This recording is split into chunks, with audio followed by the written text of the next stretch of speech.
Imagine कीजिए कि आप एक बड़े क्रिकेट स्टेडियम में क्रिकेट मैच देखने गए। मैच खत्म होने के बाद अचानक से कोई आपको स्टेडियम में सबसे ऊंची सीट पर लॉक कर देता है। सारे लोग वहां से भाग जाते हैं और उस स्टेडियम के बीच में क्रिकेट पिच पर कोई एक मैजिक आई ड्रॉप डालता है। पानी की ये एक बूंद कोई आम बूंद नहीं है। इस बूंद की खास बात ये है कि ये हर सेकंड में डबल हो रही है। पहले सेकंड में एक छोटी सी बूंद से ये 2 बूंदें बन जाती हैं। दूसरे सेकंड में वो 4 बूंदें बन जाती हैं।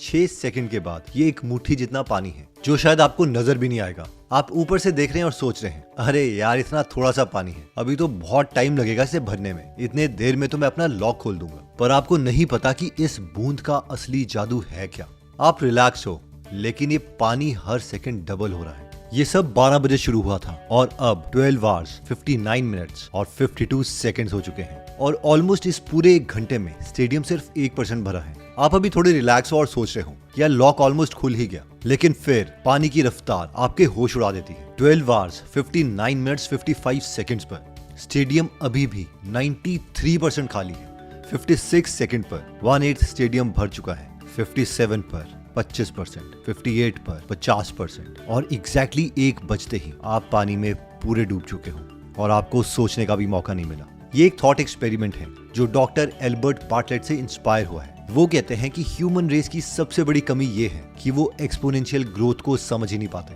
और ह्यूमन रेस में मिडिल क्लास इंसान को तो ये कॉन्सेप्ट दूरों तक समझ ही नहीं आता। इसका मैं एक पर्सनल एग्जांपल आपको देता हूँ। मैं कुछ दिन पहले अपने फ्रेंड को अपने मम्मी की बचपन की कहानी बता रहा था। हुआ ये था कि मेरी माता श्री ने किसी से टेम्परेरी लोन लिया था, पीयर टू पीयर लैंडिंग। मैंने उनसे पूछा आपने कितने इंटरेस्ट पर लोन लिया है? उन्होंने कहा 2% पर। मैंने पूछा 2% क्या? और उन्होंने कहा बस 2%। मुझे लगा कि कुछ तो गड़बड़ है, तो मैंने उन्हें समझाया कि इंटरेस्ट सिर्फ परसेंटेज से नहीं होता, उसके साथ टाइम का फैक्टर भी जुड़ा होता है। उन्होंने इस बात पर ध्यान नहीं दिया। फिर मैंने उनसे कहा कि आप एक बार फोन करो अपने दोस्त को और उससे पूछो कि 2% कितने टाइम में। मम्मी ने अपने फ्रेंड को कॉल किया और कहा दीदी ये जो 2% इंटरेस्ट है ये किस बेसिस पर है? उस वक्त उनकी दोस्त ने कहा अरे बहन ये तो 2% हर महीने का है। जब उनको ये बात समझ आई तो उनका चेहरा एकदम उतर गया। ये बात जब मैंने अपने दोस्त को बताई तो वो हंसने लगा। अरे यार हमारी माएं भी ना ये तो बहुत ही भोली हैं। और उस वक्त पर मुझे याद आया कि मेरा खुद का जो दोस्त है वो क्रेडिट कार्ड की पेमेंट या तो करता ही नहीं है या फिर जो मिनिमम ड्यू अमाउंट है वो ही पे करता है। और ये सब करते करते वो खुद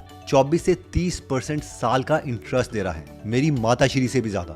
एक बार सिंपल लॉजिक से आप ये समझिए कि ये जो जितने भी क्रेडिट कार्ड रिवॉर्ड्स लोगों को मिल रहे हैं, कोई बिजनेस क्लास में फ्री ट्रैवल कर रहा है, कई लोग फ्री में महंगे होटल में रह रहे हैं, इन सब के लिए पैसे पे कौन कर रहा है? ऑब्वियसली वो लोग जो क्रेडिट कार्ड का बिल टाइमली नहीं भरते। लेट्स इमेजिन 100 लोग हैं जो क्रेडिट कार्ड लेते हैं, उनमें से 90 लोग या तो टाइमली पे ही नहीं करते या फिर जो मिनिमम ड्यू अमाउंट है वो पे करते हैं और 24 से 30% उस कंपनी वाले को देते रहते हैं। जबकि बाकी के जो 10% हैं उन्हें ये सारे रिवॉर्ड्स मिल जाते हैं और इनको रिवॉर्ड देने के बावजूद कंपनी वाले पैसे कमाते हैं। तो इन शॉर्ट इन स्टोरी से हमारी लर्निंग ये है कि हमें कंपाउंडिंग को कभी नेगेटिव कंपाउंडिंग नहीं बनने देना है। वॉरेन बफेट खुद साल का 20% कमा रहे हैं और ये कंपनीज इस पर्टिकुलर बिजनेस सेगमेंट में हमसे 24 से 30% हर साल कमा रही है। तो बस ये सोचे कि जो हमारी सारी वेल्थ है वो कितनी जल्दी खत्म हो जाएगी और इन सब लोगों के पास पहुंच जाएगी। ये एक अमेजिंग बुक है जिसका नाम है हाई ग्रोथ हैंडबुक। इसके पेज 126 पर ये लाइन लिखी है, can you please teach me how to be a CEO. ये लाइन कोई और नहीं सैम ऑल्टमैन लिख रहे हैं जो कि ओपन एआई चैट जीपीटी के फाउंडर हैं। ये अमेजिंग एंटरप्रेन्योर अपनी स्टोरी बता रहा है कि एक ऐसा टाइम आया था जब ये बहुत ज्यादा रिएक्टिव मोड में थे, अपनी विल पावर से चीजों को करने की कोशिश कर रहे थे और इनके बिजनेस में हर एक चीज फट रही थी। फिर ये अपने मेंटर के पास गए और उनसे पूछा ये सारी चीजें मुझसे मैनेज नहीं हो रही, मुझे सिखाओ कि एक सीईओ बनते कैसे हैं। और अपने मेंटर के कहने पर कुछ दिनों के लिए इन्होंने चीजों को फटने दिया। कस्टमर कंप्लेंट्स कर रहे थे, उनकी कंप्लेंट इन्होंने अटेंड करी ही नहीं और पहले अपने सिस्टम को फिक्स किया। और एक बार जब वो सिस्टम फिक्स हो गया फिर ये स्केल करने लग गए और उसके बाद उन्होंने कभी भी छोटी छोटी चीजें फायर फाइटिंग के बारे में नहीं सोचा। मुझे याद है कि एक बार मैं अपने दोस्त राहुल को भी इसी तरीके से गाइड कर रहा था। राहुल को हर महीने थोड़े पैसे बचा के इन्वेस्ट करने थे। पहले वो अपनी विल पावर का सहारा ले रहा था और हर बार कभी 5 तारीख को कभी 25 तारीख को थोड़े थोड़े पैसे म्यूचुअल फंड्स में इन्वेस्ट कर रहा था। फिर उससे मैंने कहा भाई ये एक नॉर्मल ऑटोमेटिक सिप ही स्टार्ट कर दे। अब ये बहुत साल पहले की बात है, उसे सिप के कॉन्सेप्ट के बारे में पता ही नहीं था। वो इतना खुश हुआ जैसे मैंने उसे पता नहीं कोई जादुई बात बता दी हो और उसके बाद उसकी सिप कभी भी मिस नहीं हुई। क्यों? क्योंकि उसने इसके लिए सिस्टम सेट कर लिया। वैसे ही जितने रिच माइंडसेट वाले लोग हैं वो अपने हर चीज को सिस्टम में कन्वर्ट करने की कोशिश करते हैं, ना कि विल पावर पे, क्योंकि विल पावर से हमें बार बार एफर्ट करना पड़ेगा। लेकिन अगर हम सिस्टम एक बार सेट कर देते हैं तो हम एक बार एफर्ट लगा के रेकरिंग रिवॉर्ड्स ला सकते हैं। इसी तरीके से अगर हमें अपने एक्सपेंसेस मैनेज करने हैं तो उसका हमें सिस्टम क्रिएट करना पड़ेगा। हर महीने हम कितनी सब्जियां वगैरह खाते हैं, अगर एक बार उस सब्जी वाले से डील हो जाए तो ऑटोमेटिकली वो सारी सब्जियां हर हफ्ते हमें भेज सकता है। हमें क्रेडिट कार्ड बिल पेमेंट करनी है तो उसका सिस्टम बनाना पड़ेगा, जिसकी वजह से हम वो इंसान बनेंगे जिसे रिवॉर्ड मिल रहे हैं, ना कि वो इंसान जिसके पैसों से रिवॉर्ड दिया जा रहा है। रिसेंटली मैंने पॉडकास्ट किया था काशिफ अंसारी के साथ, जो कि प्रोफेसर हैं जिंदल यूनिवर्सिटी में। उनके पास 32 क्रेडिट कार्ड्स हैं, लेकिन बार बार वो रिएक्टिव मोड में नहीं रहते। उन्होंने प्रॉपर एक सिस्टम क्रिएट किया है। वो एक एप्लीकेशन यूज करते हैं और उस एक एप्लीकेशन से सारे के सारे पैसे ऑटोमेटिकली कट जाते हैं और रिवॉर्ड पॉइंट्स वो इंजॉय करते हैं। और अगर पैसे से रिलेटेड हमें सिस्टम क्रिएट करना है तो हमें कोई ना कोई एक ऐसी ऐप चाहिए जहाँ पर सारा का सारा डेटा सेंट्रलाइज्ड हो।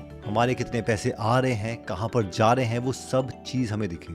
हो सकता है सारे सिस्टम को कनेक्ट करने के लिए हमें पूरा 1 हफ्ता लग जाए, लेकिन उसके बाद फिर आपको एफर्ट नहीं लगाना पड़ेगा, क्योंकि वो चीज ऑटोमेटिकली हमें इंप्रूव करती रहेगी। In short, in case study से हमारी लर्निंग ये है कि rich mindset people focus on systems, जबकि बाकी सारे लोग फोकस ऑन विल पावर। क्या आपको चलते चलते मूवी का ये सीन याद है जहां पर शाहरुख खान अपने क्लाइंट कंपनी के बॉस के पास जाता है उससे खुद के पैसे मांगने के लिए, पर उस कंपनी का बॉस उसकी बेइज्जती कर देता है और कहता है, देखो मेरा बिजनेस फेल हो गया है लेकिन मैं सेफ हूँ, तुम्हें भी मुझसे कुछ सीखना चाहिए था। इस सीन में एक्चुअल में एक लर्निंग छुपी है जो कि मैंने रियल लाइफ में भी एक्सपीरियंस की है। एक दिन चंडीगढ़ में मुझे एक लोकल बिजनेसमैन की स्टोरी के बारे में पता चला, जिसका रियल एस्टेट का बिजनेस था। उसके 2 बिजनेसेस थे, एक बिजनेस चल नहीं रहा था और दूसरा बहुत अच्छा चल रहा था। जब मैंने देखा कि वो अपने फेल होते बिजनेस में पैसे नहीं डाल रहा तो पहले मुझे लगा यार ये क्या है, इस बंदे को तो ऑल इन होना चाहिए। लेकिन बाद में मुझे समझ आया कि वो अपने फ्लरिशिंग बिजनेस को प्रोटेक्ट करना चाहता था, ताकि अगर एक बिजनेस फेल भी हो जाता है तो दूसरे से उसकी स्टेबिलिटी बनी रहे। और हम में से मैक्सिमम लोग ये माइंडसेट नहीं बना पाते। इमेजिन कीजिए कि हमारे पास 1 करोड़ रुपए है, पूरी जिंदगी की कमाई।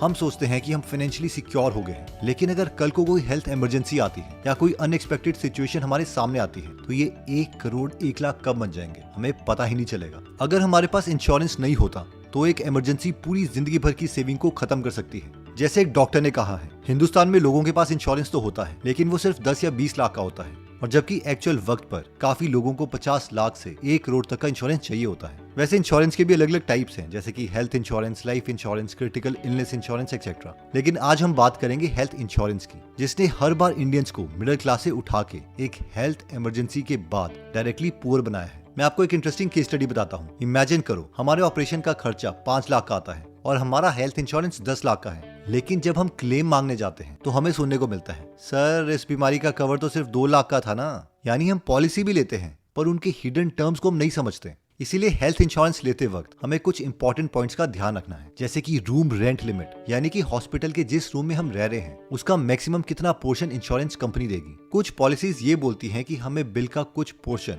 खुद देना पड़ेगा। वेटिंग पीरियड, अगर हमें पहले से कोई बीमारी है तो उसके लिए कुछ पॉलिसीज में 2-4 साल का वेटिंग पीरियड होता है, मतलब कि कुछ सालों तक हम उस बीमारी का क्लेम नहीं ले सकते। देखिए ये सारी बातें जानना जरूरी है, क्योंकि इंश्योरेंस सिर्फ एक डॉक्यूमेंट नहीं है, हमारे और हमारे परिवार की फाइनेंशियल सेफ्टी का एक प्रॉमिस है। अब ऐसे कुछ प्लेटफॉर्म है जो हमें अनबायस्ड एडवाइस देते हैं। ऐसे ही एक प्लेटफॉर्म का नाम है डिटो, जो हमारे इंश्योरेंस प्लान के हर डिटेल को समझता है, जहाँ पर उनकी टीम फ्री में कंसल्टेशन देती है कि हमारे स्पेसिफिक केस में हमें कौन सी इंश्योरेंस चाहिए। डिटो एक स्पैम फ्री एडवाइजरी प्लेटफॉर्म है, यानी कि एक बार अगर हम कॉल बुक करते हैं तो वो कभी भी हमें बार बार अनोइंग कॉल्स नहीं करता, सिर्फ ऑनेस्ट और प्रोफेशनल एडवाइस देता है। डिटो को 10,000 लोगों ने 4.9 स्टार दिए हैं 5 में से, और इसे फंडिंग मिली है जीरोधा से। जब भी हमें आगे चलकर क्लेम चाहिए होगा तो डिटो की टीम हमारी हेल्प करेगी इन क्लेम्स को सेटल करने में। तो डिटो को जरूर चेकआउट कीजिए, इसका लिंक मैंने डिस्क्रिप्शन और फर्स्ट कमेंट में दे दिया है। इनके पास बहुत लिमिटेड स्लॉट्स हैं।